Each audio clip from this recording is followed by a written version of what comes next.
हाँ दोस्तों, तो मैं हूं आनंद सर और आप लोगों के बीच में पुनः आ गया हूं सेल डिवीजन का चैप्टर लेकर के। मैं इससे पहले पार्ट 1 सेल डिवीजन पढ़ा दिया, जिसमें कोशिका के बारे में, कोशिका डिवीजन मतलब सेल डिवीजन के बारे में बताया कि इसका अपना अपना जीवन चक्र होता है। कोशिका हम विभाजन हमारे लिए क्यों आवश्यक होता है।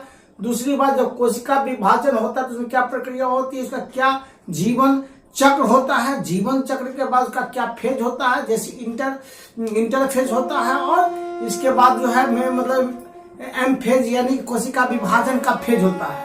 इतना पढ़ाने के बाद अब हम थोड़ा सा आगे का चैप्टर पर आगे में उसमें जाएंगे, जिसमें हम इंटर फेज क्या होता है ये तो बता दिए, लेकिन इंटर फेज में भी कितने चरण होते हैं अब हमको ये बताना है। और उसके बाद हमको जब एम फेज की बात करेंगे तो एम फेज में जो चरण बताए थे उसका बताया था एम फेज का कि प्रोफेज, मेटाफेज, एनाफेज, टेलोफेज। इसके बारे में अब थोड़ा सा हम पूरा डिटेल्स बताएंगे, पूरा कोशिका विभाजन की प्रक्रिया बता देंगे, ठीक, पूरा का पूरा बता देंगे।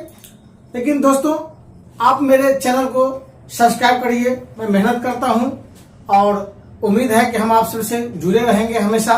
आप सब जुड़िए, नया लोग जुड़िए, पुराना जुड़िए, और थोड़ा सा सब्सक्राइब करिए, अपने आप को हमसे जोड़िए। मैं आपको मंजिल तक ले जाऊंगा, बिल्कुल ले जाऊंगा।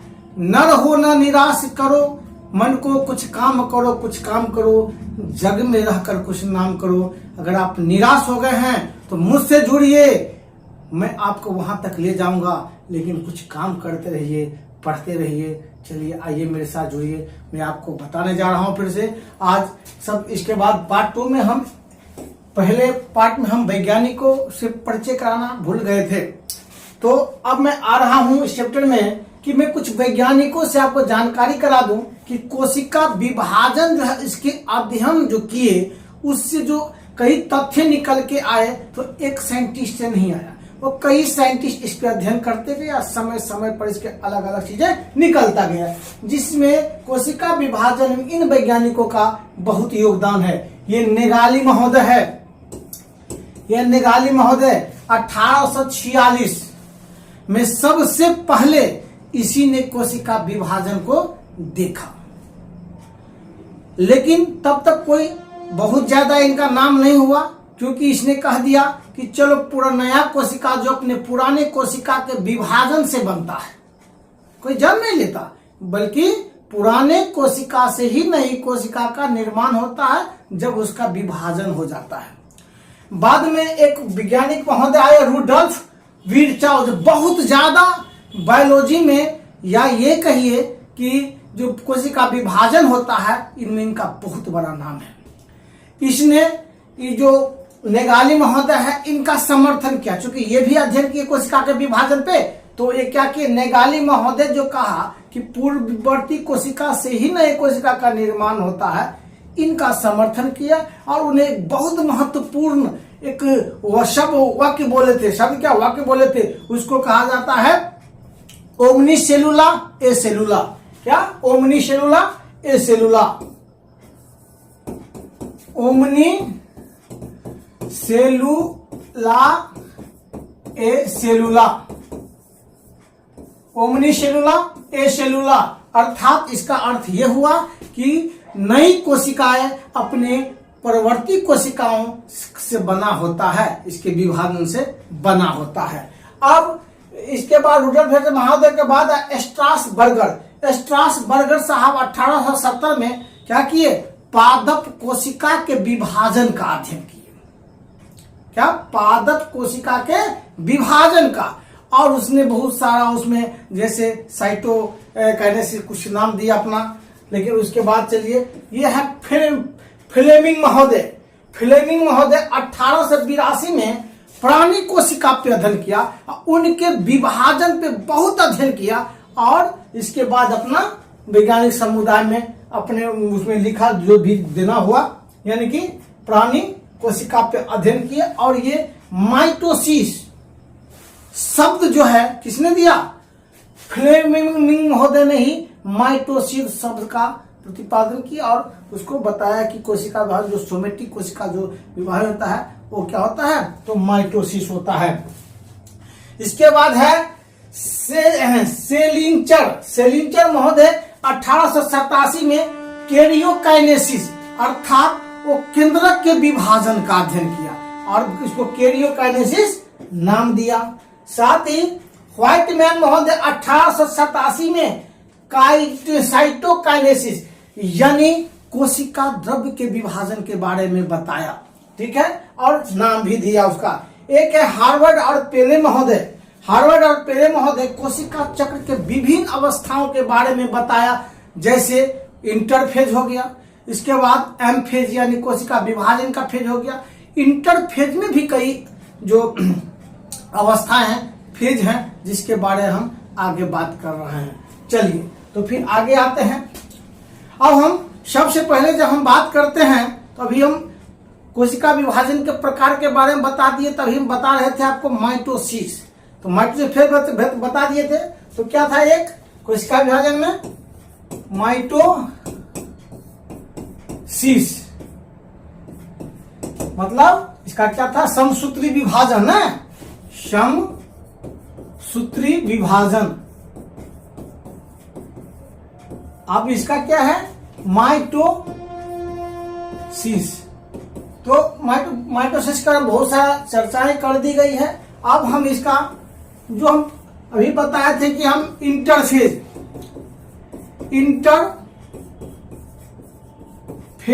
और इंटरफेज के बाद एम फेज यानी विभाजन वाला फेज, ठीक है, और इसके बाद जो हम गए थे इनके बारे में बता दिए थे क्या क्या होता है, लेकिन इसका हम बहुत विस्तृत रूप से हम नहीं बताए थे। तो अब इसका क्या करते हैं, हम थोड़ा सा आगे चले जाते हैं और बताते इंटरफेज के बारे में। इंटरफेज देखिए, इंटरफेज को हम 3 भागों में बांटेंगे। उसकी अवस्थाएं जो है 3 फेज में हम उसको बांटेंगे। पहला हो गया G1, इसके बाद कर दें G1 S फेज और इसमें होता है G2 फेज। देखिए G1 S और G2 फेज हो गया। अब G2 फेज में क्या होता है, S फेज में क्या होता है और G2 फेज में क्या होता है, क्योंकि ये विभाजन से पूर्व की अवस्थाएं हैं और विभाजन के लिए जिस मटेरियल का जरूरत है, जो चीजों का हमें जरूरत है, सारा चीज क्या होता है, इसमें निर्माण होता है। अब जरा देखिए S1 में क्या होता है, जब कोशिका विभाजन होता है उसके बाद जो शुरुआत होता है उसके इंटरफेज में भी जो S जो होता है ये काफी लंबा होता है, ठीक है, और काफी लंबा होता है तो करीब 40-50% इसमें समय लग जाता है। अब देखिए सबसे पहले बात ये कि कोशिका लगातार बढ़ता है। इसमें क्या है, कोशिका का आकार लगातार बढ़ता है, ठीक है। इसमें मेटाबॉलिज्म प्रक्रिया अपने चरम पे होती है। क्या है ये, मेटाबॉलिज्म प्रक्रिया,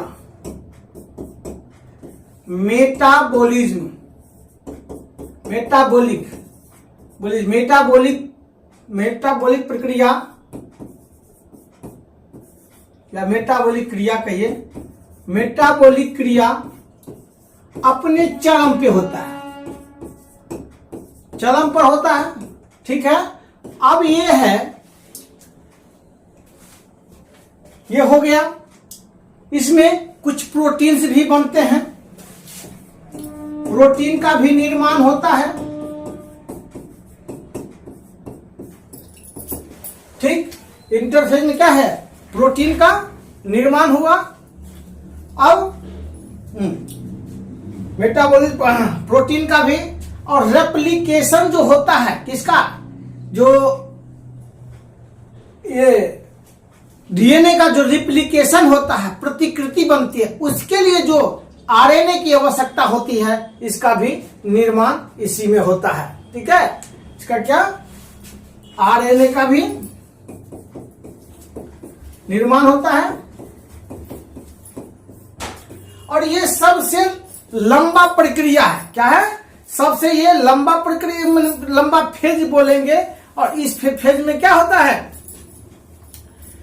सबसे लंबा फेज हो गया। लेकिन एक चीज और इसमें है कि गोल्जी काई, माइटोकॉन्ड्रिया और लवक का निर्माण इस फेज में नहीं होता है। क्या? गोल्जी कॉय, साथ ही लवक और माइटोकॉन्ड्रिया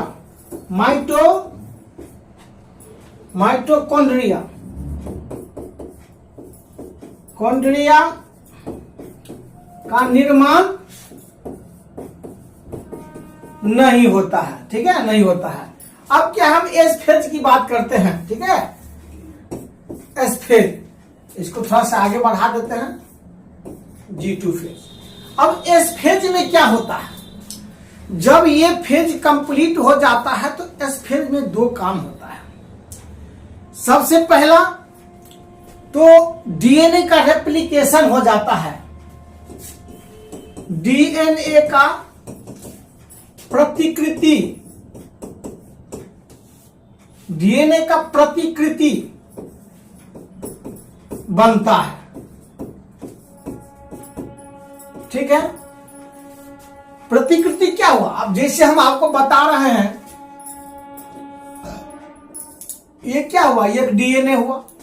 ठीक है, अब डीएनए की प्रकृति बनना, दो डीएनए नहीं बनता, लेकिन डीएनए मान के चलिए एक कोई पल्लव है, उस पल्लव में एक पिक्की छोड़ दिया, दूसरा बन गया।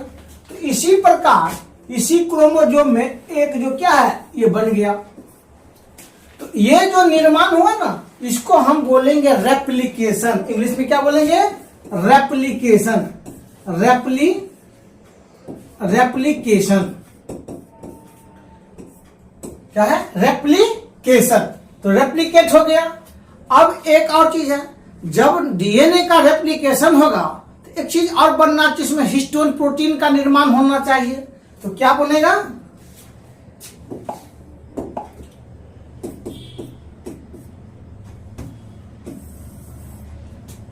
इसको ऐसे करो। ठीक है, ऐसे।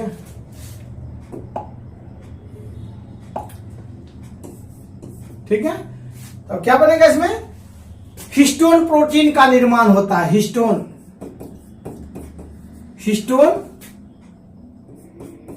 प्रोटीन किसका निर्माण बनेगा?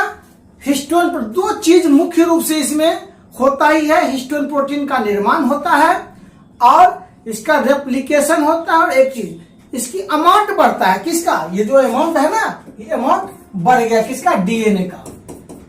तो इसमें जो है, देखिए, ये पूरा का पूरा हो गया क्रोमोसोम ना, ये पूरा का पूरा क्रोमोसोम हो गया। और ये जो क्रोमेटिड था ना, क्रोमेटिड, गौर से देखिए, क्रोमेटिड, तो क्रोमेटिड बढ़ गया, पंख बढ़ गया, यानी एक क्रोमेटिड हो गया और ये दूसरा क्रोमेटिड। और दूसरा क्रोमेटिड को क्या बोलेंगे हम? Sister chromatid. क्या है? सिस्टर क्रोमेटिड ना, सिस्टर क्रोमेटिड।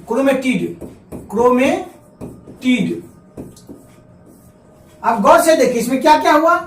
क्योंकि एक क्रोमोसोम था तो क्रोमोसोम की संख्या उतना ही है, लेकिन क्रोमेटिड की संख्या जो था, एक क्रोमेटिड था, इसमें सिस्टर क्रोमेटिड अलग से जो है, ये क्या होगा? बन गया सिस्टर क्रोमेटिड। तो इसको बोलेंगे हम रेप्लिकेशन या प्रतिकृति बना देना।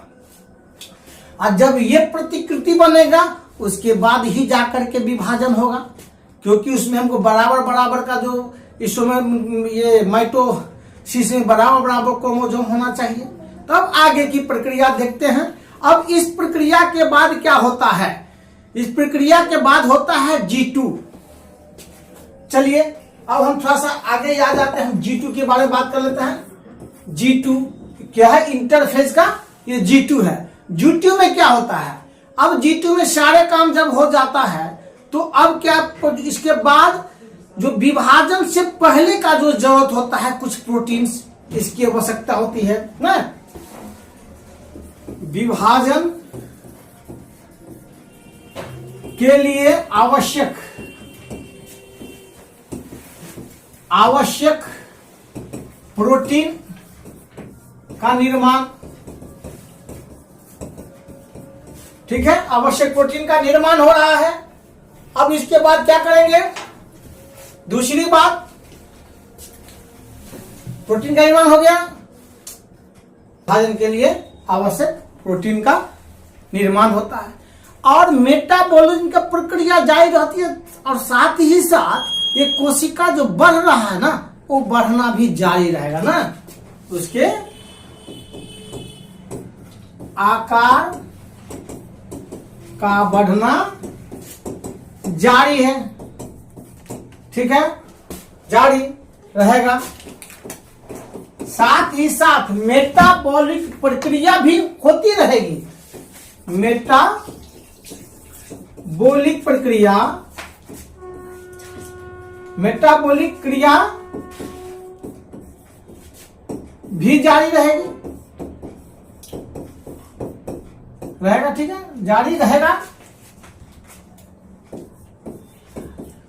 अब ये चीजें, अब क्या है, ये G2S हो गया आपका, G1S फेज और इसके बाद G2। अब देखिए इतना चीज तो हम कर दिए, अब ये क्या है, अब विभाजन के लिए तैयार है M फेज में जाने के लिए, यानी अब विभाजन के लिए क्या है, अब कोशिका विभाजन के लिए तैयार है, विभाजन के लिए तैयार, ठीक है, तैयार है। अब एक चीज और होती है, क्या सारे का सारे कोशिकाएं विभाजित हो जाती है? बिल्कुल नहीं, शरीर की सारे कोशिकाएं विभाजित नहीं होती है। इसी में G1S और G2 फेज के से एक और चीज होती है, इसको बोला जाता है 0Q। क्या बोला जाता है? 0Q, यानी इसके क्विसेंट, क्या बोलेंगे? क्विसेंट, ये क्विसेंट अवस्था, क्या बोलेंगे? क्विसेंट में क्या होता है, कुछ कोशिकाएं ऐसा होता है कि कहता मैं दो विभाजित नहीं होगा, यानी एक प्रोटीन जिम्मेवार होता है जिसको साइक्लिन प्रोटीन बोलते हैं। एक बात गौर करिए, ये क्या है? साइक्लिन यानी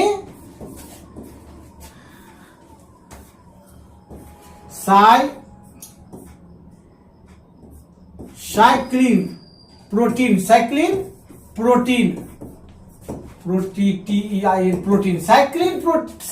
प्रोटीन होता है।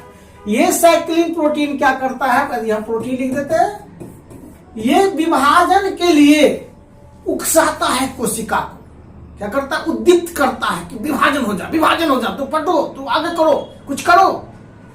और इसी साइक्लिन प्रोटीन के जो है उकसाने से, जो है एक्टिव होने से, जो है कोशिका का विभाजन, जिसमें ये साइक्लिन प्रोटीन नहीं होता है, जिस कोशिका में, वो कोशिका विभाजित नहीं होता है ना, मैं तो विभाजित नहीं होगा, बिल्कुल नहीं होगा, विभाजित हो जाए ना, मैं नहीं होगा, यानी वो शुरू से लेकर लास्ट तक क्या होता है, ऐसा ही रहता है।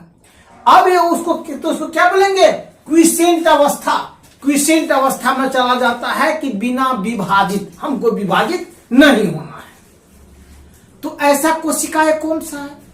तो देखिए, इसमें एक हो गया आपका तंत्रिका कोशिका। क्या ये? तंत्रिका कोशिका। गौर से देखिए, क्वेश्चन ये पूछा जाता है, तंत्रिका कोशिका। तंत्रिका कोशिका का इकाई क्या है? न्यूरॉन। क्या है? न्यूरॉन। अब एक ये हो गया, अब दूसरा क्या है?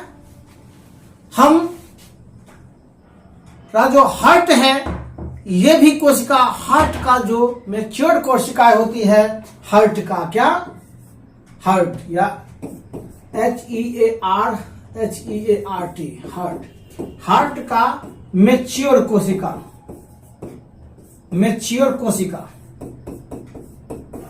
मैच्योर सेल जो है, इसका भी विभाजन नहीं होता है।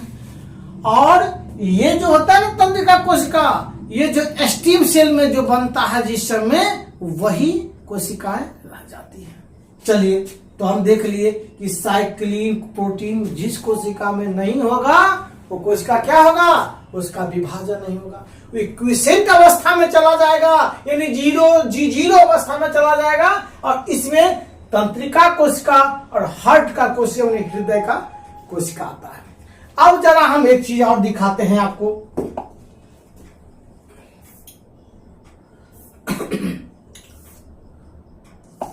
नहीं, थोड़ा सा देखिए, ये हम अवस्थाएं की बात कर रहे हैं। 10 साइकिल सेल साइकिल, क्या ये सेल साइकिल। तो आपको हम जो पूर्वावस्था में अंतरावस्था की जो बात किए, देखिए ये है क्या, सेल ग्रोथ, जीवन, ये भी सेल ग्रोथ। ये क्या है, डीएनए रेप्लिकेशन, क्या ये डीएनए का रेप्लिकेशन हो रहा है, ये जीवन है, यहां से शुरू होता है। और जीवन के बाद क्या हो, इधर आएगा तो G2 में डीएनए का फिर S1 में S में जाएगा, इसके बाद क्या ये G2 में जाएगा। अब देखिए, ये 6 से 12 घंटा लगता है जीवन में, S में जो है 6 से 8 घंटा लगता है, और G2 में 3 से 4 घंटा। अब देखिए, मैं आपको पढ़ाया था कि पहले में क्या होता है, G1 first stage, cell growth and accumulated essential protein as a DNA building block. मतलब जो डीएनए के बनने के लिए जो आवश्यकता होता है वो सारा प्रक्रिया वहां कंप्लीट हो जाता है, मतलब रेप्लिकेशन में। एस में क्या होता है, S synthesis of DNA, cell start replication and replicate chromosomal DNA result in pair of chromatid at centrometric region. क्या कहते हैं कि उसका जो रेप्लिकेशन, ये देख रहे हैं, रेप्लिकेशन हो गया, रेप्लिकेशन को सिस्टर जो है क्रोमेटिड बन गया, ये आपको बता दिए हैं। साथ ही साथ G2 में भी बता दिए आपका फाइनल प्रिपरेशन फॉर माइटोसिस की phase, cell provide energy ATP and synthesize एंसेशन प्रोटीन। और एक चीज और में बताना, जो लास्ट में G2 में जो बनता है उसमें माइटोकॉन्ड्रिया बन जाता है, और क्लोरोप्लास्ट भी और गोल्जी काय भी जो है G2 में बन जाता है। चलिए, अब हमको क्या होगा, जो ये माइटोसिस प्रोसेस जो होगा, अब हम उसके बारे में आपको हम बताएंगे। चलिए, अब आगे आइए। अब क्या है ये माइटोसिस, अब जो हम एम फेज के बारे में बताएंगे ना। एम फेज मतलब विभाजन। एम फेज में पहला, इसको 4 भाग में हम बताए थे, हम कि 4 भाग में है। एक हो गया आपका प्रोफेज, मेटाफेज, और एक हो गया एनाफेज, एक हो गया टेलोफेज। अब इसको हम पूर्वावस्था है, इसके बाद क्या कहेंगे मध्यावस्था, इसके बाद क्या कहेंगे पश्चावस्था ना, इसके बाद अंतरावस्था, अंतिम हो गया ये। यानी इसको अगर हिंदी में कहेंगे तो पूर्वावस्था, ठीक, मध्यावस्था, ठीक है। अब इसके बाद करेंगे इसका पश्चावस्था, इसके बाद करेंगे हम तो अंतरावस्था, अंतिम, अंतरावस्था अंतिम अवस्था, या इसका लास्ट का अंतरावस्था या लास्ट हो गया। चलिए ठीक है, अंतिम हो गया ये, अंतिम फेज। अब आगे चलिए, अब हम बताते हैं आपको प्रोफेज में क्या होता है।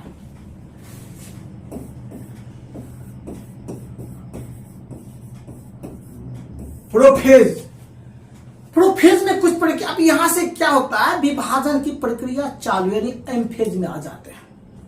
तो प्रोफेज में क्या होता है, 2-3 चीजें आप गौर से देखिए। सबसे पहली बात, ये जो कोशिकाएं होता था उसमें क्या होता था, जब मतलब ये जो कोशिका विभाजन के बाद शुरुआती अवस्था में हम आपको कभी पढ़ाए थे कि केंद्रक में क्रोमेटिन की तरह जो ये एमिनो अम्ल, ये जो न्यूक्लिक अम्ल होता है उसमें डीएनए होता है और ये सूत्र की तरह यानी जाल की तरह क्रोमेटिन की अवस्था में ये बिखरा रहता है। क्या? क्रोमेटिन की अवस्था। क्या होता है इसमें? पहले क्या होता है? क्रोमेटिन रहता है। अब क्रोमेटिन से क्या होता है? धीरे धीरे छोटा सिकुड़ने लगता है और मोटा होने लगता है। क्या होता है? सिकुड़ने लगता है और मोटा होने लगता है, अस्पष्ट दिखाई जैसा देने मतलब कि ये हो गया कि क्रोमोसोम या क्रोमोजोम बनने लगता है। किसमें लगता है? क्रोमोजोम की, अर्थात क्रोमेटिन से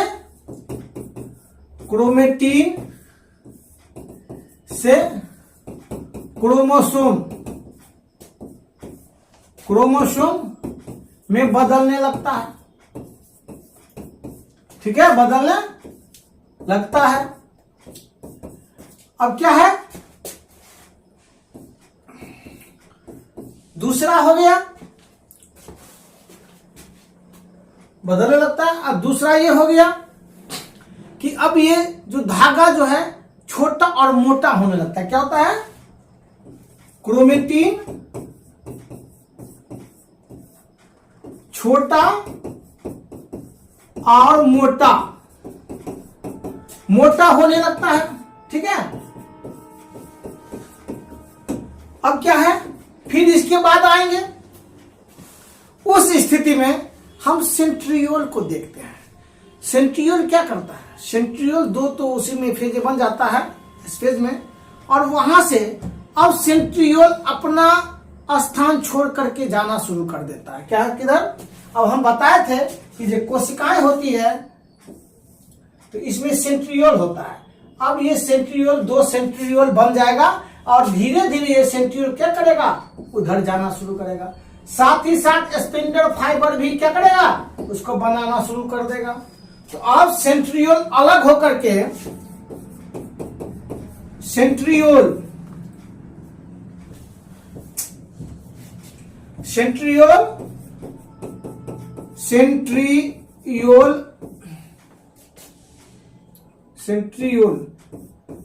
अलग होकर क्या करता है? दूसरे ध्रुव की एक दूसरे से दूर जाने लगता है, होकर एक दूसरे से दूर जाने लगता है ना, दूर जाने लगता है। ठीक है, साथ ही साथ इस स्पिंडल फाइबर भी निकलना शुरू हो जाता है। तरकाय क्या है? ये स्पिंडल फाइबर, स्पिंडल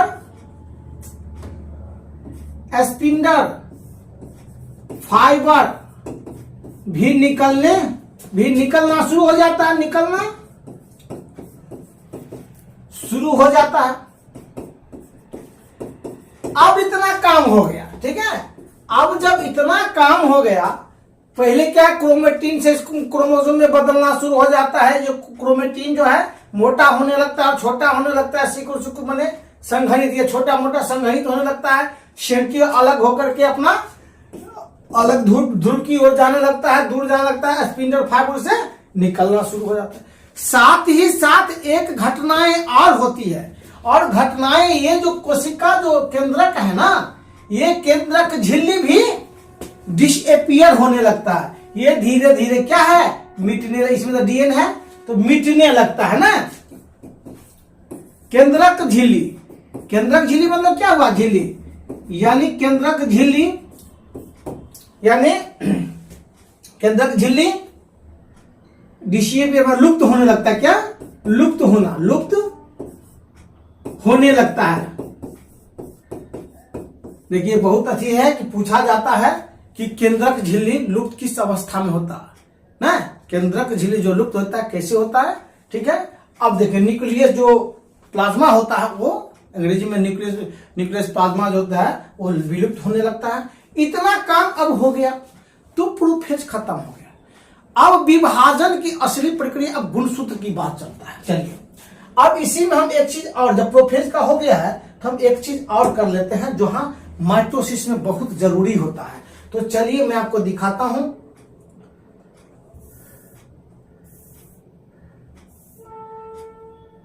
चलिए ये देखिए, हम जब माइटोसिस की प्रक्रिया कर, जब माइटोसिस का विभाजन होता है तो एक चीज हमको याद रखना बहुत ही जरूरी होता है।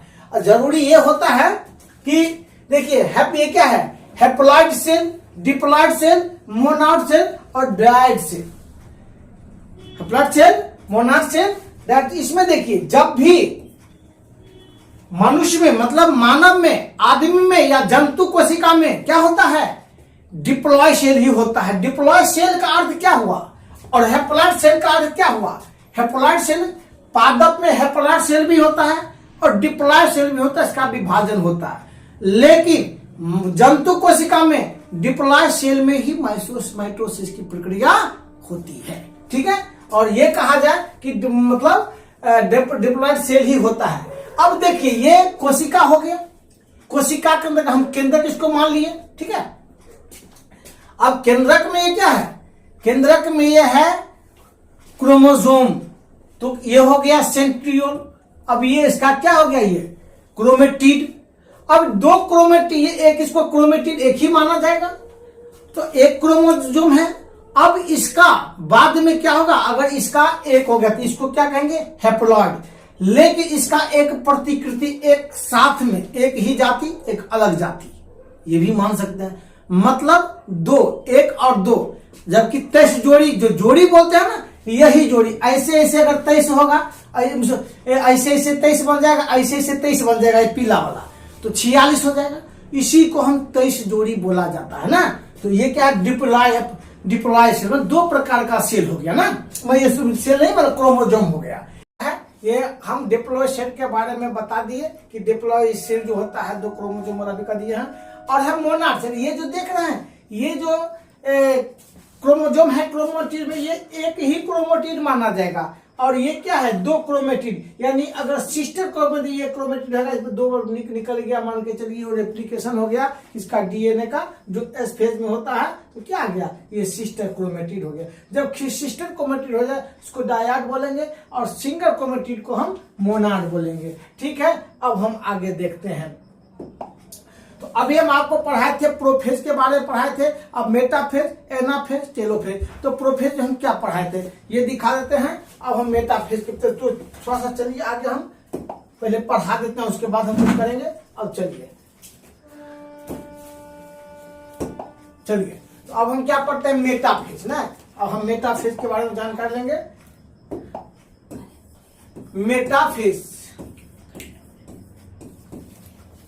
चलिए मेटाफेज, मेटाफेज क्या होता है। तो प्रोफेज हम क्या कहे थे कि इसका, जब आइए मेटाफेज में पहली बात करते हैं कि मेटाफेज में जो सबसे पहले तो आपका ये केंद्रिका झिल्ली खत्म हो जाता है, पूरी तरह विलुप्त हो जाता है। तो क्या कहेंगे हम, केंद्रक झिल्ली, केंद्रक झिल्ली पूरी तरह समाप्त हो जाता है, एकदम याद कर लीजिए, ठीक है। अब ये दूसरा हो गया, और दूसरा देखिए क्या होता है। तो यहां केंद्रक के बीच में इक्वेटर, हम विषुवत रेखा के बारे में जब पृथ्वी के बारे में पढ़ते हैं तो विषुवत रेखा के बारे में पढ़ते हैं, तो पृथ्वी के पूरे मध्य में क्या रेखा को हम क्या बोलते हैं, विषुवत रेखा बोलते हैं, इक्वेटर बोलते हैं। तो अब मान लिया जाए ये क्या है, ये कोशिका है, और केंद्रक कोशिका, चूंकि अब केंद्रक झिल्ली खत्म हो गया है, तो पूरा का पूरा सिर्फ कोशिका और कोशिका द्रव बचा है। तो कोशिका द्रव के अगर इसको बीच में बांट देंगे, इसको क्या बोलेंगे, इक्वेटर बोलेंगे। क्या बोलेंगे, इक्वेटर, इक्वेटर, इक्वेटर बोलेंगे, इक्वेटर, ठीक है। अब क्या होता है, इक्वेटर पे क्या है, क्रोमोसोम आ करके धीरे धीरे जमा होना शुरू हो जाता है। कैसे छितराया जाता है, तो ऐसे आ जाएगा, ऐसे आ जाएगा, ठीक है, ऐसे हो जाएगा, ऐसे छितरा जाएगा, ऐसे ऐसे, ठीक है, ऐसे ही करके।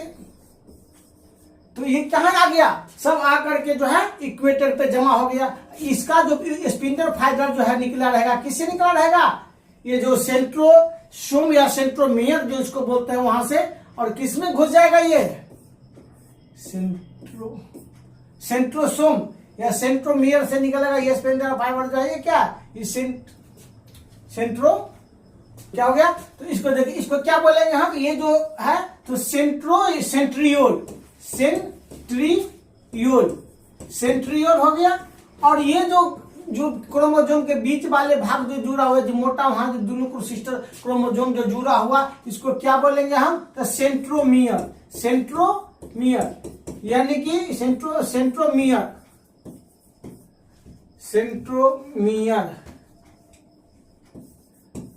क्रोमोसोम के जो बीच वाले भाग को सेंट्रोमियर कहता है। ये भी हो गया आपका सेंट्रियोल। तो सेंट्रियोल से जो फाइबर निकलता है वो जा करके क्या करता है? जो इक्वेटर पे जो क्रोमोसोम है इकट्ठा एक साइड से उसके जो सेंट्रोमियर में जुड़ जाता है। क्या? Spindle fibre. किसका? तो सेंट्रोसोम या सेंट्रियोल से जो निकला हुआ जो स्पिंडल फाइबर है उसके अंदर में जाकर के सेंट्रोमियर से जुड़ जाता है। देख रहे हैं? अब इतना काम हो गया। अब क्या होता है? साथ ही साथ इसमें स्पष्ट रूप से क्रोमोसोम नजर आने लगता है और सबका क्रोमेटिड अपना अलग अलग साइड में दिखने में छितरा जाता है वो, ठीक है। और ये पूरे के पूरे कोशिका द्रव में बिखर के एक जगह जमा हो जाता था, ठीक है। अब इसका क्या है? सभी क्रोमोसोम इक्वेटर पर इकट्ठा हो जाता है। किस पे? इक्वेटर पर इकट्ठा हो जाता है। एकत्र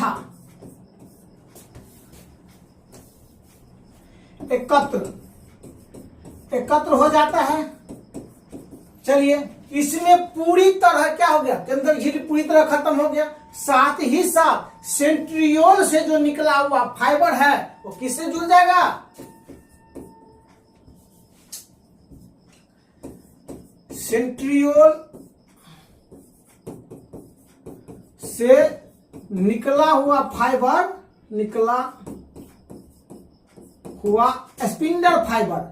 स्पिंडल फाइबर किससे जुड़ जाएगा? तो क्रोमोसोम के सेंट्रोमियर से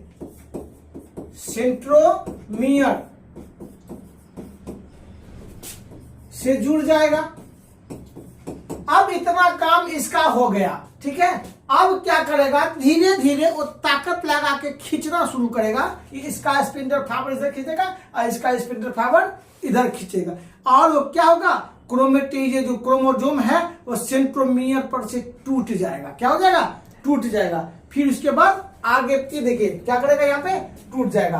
तो अब इतना के बाद हम क्या करेंगे? अब धीरे धीरे उसको खिसकना शुरू करेगा। अब क्या होगा?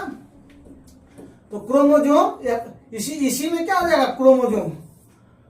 क्रोमोसोम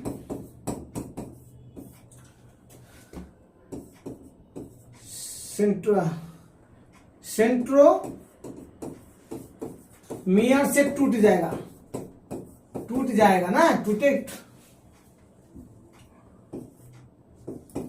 टूटकर ध्रुव की ओर जाना शुरू होता है। ध्रुव की ओर आकर्षित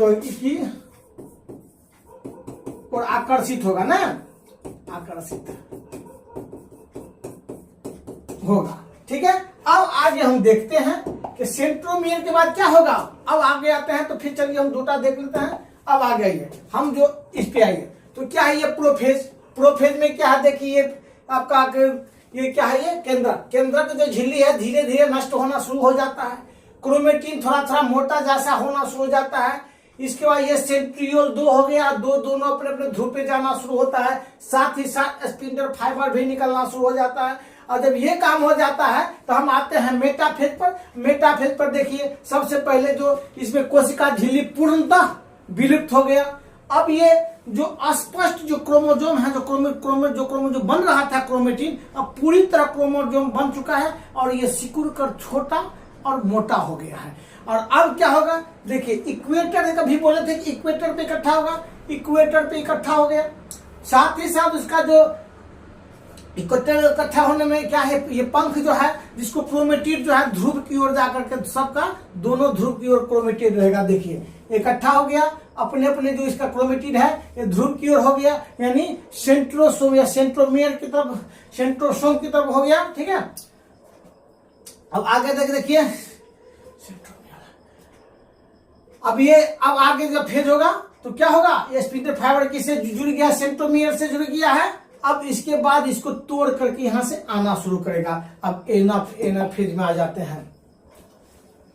एनाफेज में क्या होगा, अब जब ये मेटाफेज खत्म हो जाता है तो किस में पहुंचता है, तो एनाफेज में पहुंचता है। अब एनाफेज में पहला काम क्या होगा एनाफेज का, तो ये जो स्पिंडल फाइबर जो जुड़ा हुआ था सेंट्रोमियर से, ठीक है, सेंट्रोसोम से जो आता, सेंट्रियोल से जो आया था, अब वो क्या होगा, वहां से अब इक्वेटर से दूर जाने लगेगा।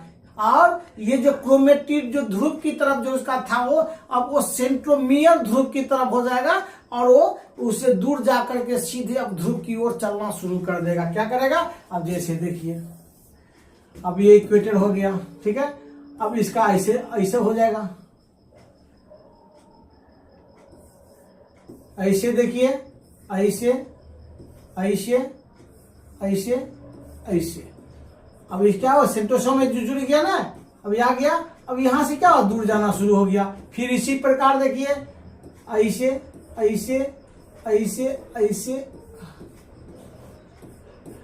मतलब देख रहे हैं कि दूर जाने लगा। तो पहले क्या कहेंगे कि स्पिंडल जो ये क्रोमोसोम क्या हो गया, टूट के दूर जाने लगा ना। क्रोमोसोम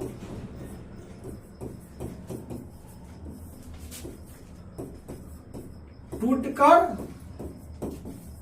बंटने के बाद क्रोमोसोम विभाजित, क्रोमोसोम क्या हो गया, विभाजित हो गया, विभाजित हो गया,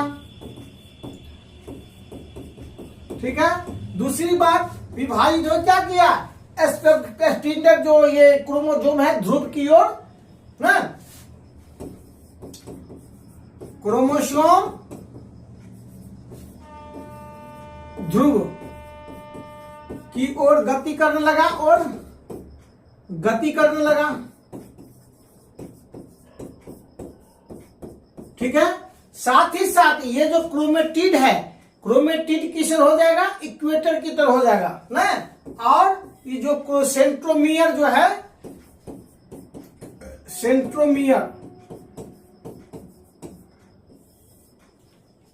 सेंट्रोमियर अब ध्रुव की ओर हो जाएगा, हो जाएगा। साथ ही साथ क्या है, अब इसको जुड़ करके इसको खींच रहा है ना। अब इतना चीज हो गया, ये गति हो गया। अब क्रोमोसोम धीरे धीरे ध्रुव की ओर चला जाएगा, ध्रुव की ओर चला जाएगा, मतलब मूवमेंट होना शुरू हो गया ना। अब हम सीधे आगे आइए, अब थोड़ा सा हम दिखा रहे हैं, इसको देखिए। अब ये क्या है, मेटाफेज, एनाफेज। अब एनाफेज का देखिए क्या है, ये इक्वेटर से क्या हो गया, अब ये पहले जो एक साथ जुड़ा हुआ था सेंट्रोमियर, और टूट जाएगा और धीरे धीरे इसका सेंट्रोमियर जो ध्रुव की ओर हो जाएगा दोनों का, और ये जो क्रोमेटिड है वो क्या हो जाएगा, इक्वेटर की तरह हो जाएगा। और धीरे धीरे जो है ये अब देखिए ऐसे ऐसे दूर चला जा रहा है। अब धीरे धीरे एक दूसरे से दूर जाने लगेगा और जाकर कहाँ इकट्ठा हो जाएगा, ध्रुव पर, यानी सेंट्रियोल के पास जो इकट्ठा हो जाएगा, ठीक है। अब हम इसके बाद जो होगा, अब देखिए टेलोफेज की अवस्था आ जाएगा। टेलोफेज में क्या होगा, तो टेलोफेज में जब दोनों ध्रुव पे, जब ये जो क्रोमेटिड या क्रोमोसोम अपने अपने ध्रुव की ओर चला जाने के बाद धीरे धीरे क्या होगा, ये कोशिका झिल्ली का निर्माण होने जाएगा। कोशिका झिल्ली, केंद्रक झिल्ली का निर्माण हो जाएगा और धीरे धीरे केंद्रक झिल्ली बन जाएगा। तो पहला काम क्या होगा, क्रोमोसोम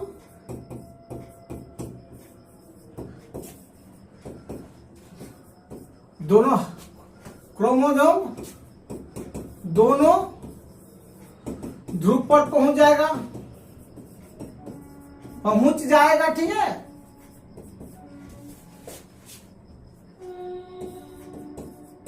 अब क्या होगा, और धीरे धीरे कोशिका झिल्ली का निर्माण होने लगेगा। दूसरा क्या होगा,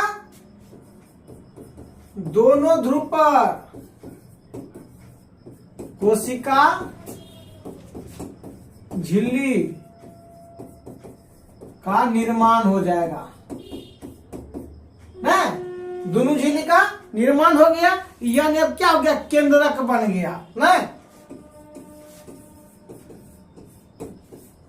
दो केंद्रक का, अब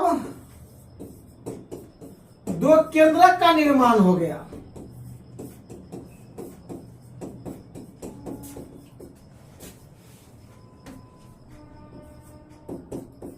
अब साथ ही साथ केंद्रिका भी बन जाएगा। क्या बन जाएगा, केंद्रिका।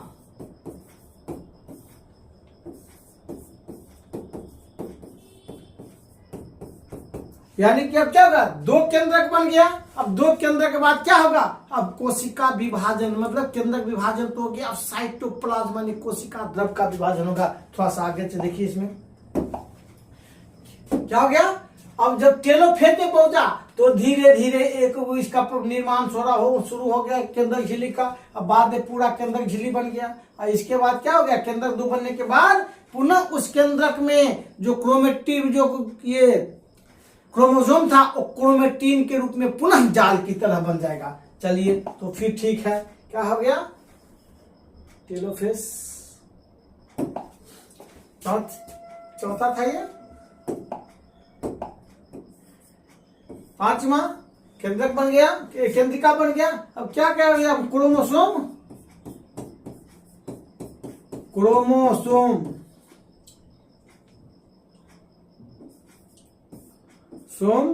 पुनः क्रोमेटिन, क्रोमेटिन के रूप में जाल की तरह बिखर जाएगा। जाल की तरह बिखर जाएगा।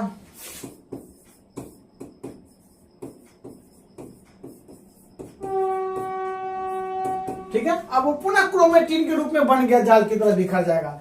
ठीक है, यानी कि अब केंद्रक बन गया। अब क्या हुआ, कोशिका भी, इसको आप पढ़ लीजिए। ठीक है, इसको देख लीजिए, इसको लिख लीजिए। साथ ही अब क्या होगा, अब होगा केंद्रक का विभाजन हो चुका है।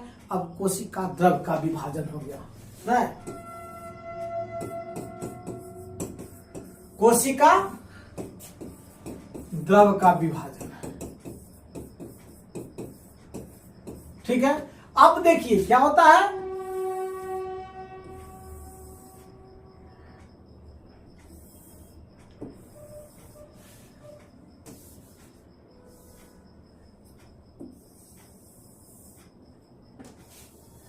अब देखिए इधर केंद्रक हो गया, इधर केंद्रक हो गया। अब धीरे धीरे क्या हो गया ना, अब ये जो गड्ढा बन गया ना, ये कोशिका विभाजन सोना बीच में से। अब कोशिका के बीच में दोनों तरफ से गड्ढा होना,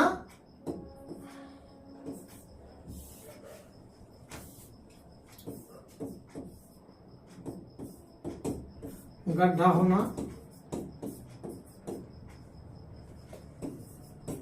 शुरू हो जाएगा। और धीरे धीरे क्या होगा, अंत में फिर कोशिका बढ़ जाएगा। ठीक, ये जंतु कोशिका में होता है। किस कोशिका में होता है, जंतु कोशिका। ठीक, लेकिन अब क्या था, धीरे धीरे होते होते तो ऐसे बढ़ जाएगा।